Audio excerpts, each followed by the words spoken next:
El 10% de la población de nuestro país muere de infarto. El infarto de miocardio es el bloqueo de las arterias coronarias, provocando que la sangre no llegue al corazón. Cerca de 5 millones de personas morirán de infarto. ¿Qué lo provoca? ¿Cuáles son los factores de riesgo? Son varios, pero sobre todo, el tabaquismo, el estrés, la dieta inadecuada, la vida sedentaria y la obesidad. El tabaquismo y el estrés provocan hipertensión, lo que hace que el corazón tenga que trabajar más y dañan las arterias.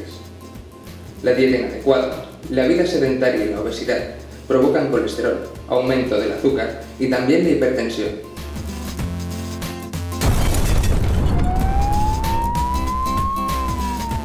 No fumar.